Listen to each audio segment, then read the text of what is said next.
Ndabashuje inshuti bakunzi ba Africa Plus. N'aya makuru agezweho muri aka kanya mu myidagaduro, umukinnyi wa filime Nyambo Jessica agiye gusezerana n'umukunzi we Richard imbere y'amategeko mu muhango uri kubera mu murenge wa Nyarugenge, ukaba witabiriwe n'ibyamamare bigiye bitandukanye birimo Kiramani, Dr Nsabi, Rufonsina hamwe na Rusine n'umugore we na Mitsutsu.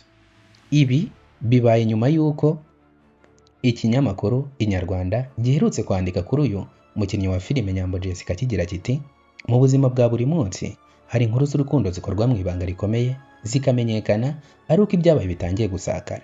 Niko byagenze ku mukinnyi wa filime Nyambo Jessica wamaze gutera intambwe ikomeye mu rugendo rw'urukundo nyuma yo kwambika impeta n'umukunzi we Uwiragiye Richard bitegura kurushinga. Amakuru yizewe Inyarwanda yamenye nuko Nyambo yambitswe impeta y'urukundo fiançailles mu birori byabaye mu ibanga byitabiriwe n'umubare muto w'abantu hafi cyane wo mu muryango n'inshuti z'umusore. Uwiragiye Richard witegura kubana na Nyambo amaze igihe kinini atuye muri Australia ari naho asanzwe akorera ibikorwa bye. Mu minsi ishize yagarutse mu Rwanda mu ibanga kugira ngo ategurire uyu muhango udasanzwe ndetse na Nyambo ubwe ntiyari azi ko ari mu gihugu. Amakuru Inyarwanda yamenye avuga ko Nyambo yari yabwiwe ko agiye kwitabira ibirori by'isabukuru y'umuhanzi Bwiza, nyamara ageze asanga ateguriwe ikindi kirori gitunguranye. Mu mashusho yakwirakwijwe ku mbuga nkoranyambaga, Richard agaragara aca bugufi imbere y'umukunzi we mbere yo kumwambika impeta. Ibintu byakiriwe ibyishimo n'abari bitabiriye uwo muhango. Nyambo yemeje aya makuru mu kiganiro yajyanye na Chita Magic, avuga ko ubu ari umugeni w'umwambitsi impeta ndetse ko ari kimwe mu bihe byiza yagize mu buzima bwe. Yagize ati ubu ngubu ndi fiance w'umuntu, nta kintu cyiza nko kuba fiance w'umuntu ukunda wujuje ibintu wasengeye ku mugabo. Yavuze kandi ko ijoro yamwambitsemo impeta ryamusigiye amateka adasanzwe. Yagize ati ryari ryiza cyane, umugabo wanjye ntabwo aziranye n'abantu benshi, abaje nawe yari asanzwe afitiye nimero bavuganaga. Inyarwanda yamenye kandi ko mu cyumweru gitaha Nyambo na Richard aribwo bazasezerana imbere y'amategeko, ni ukuvuga uyu munsi. Indi ntambwe ikomeye izabanza mbere yo gukora ubukwe.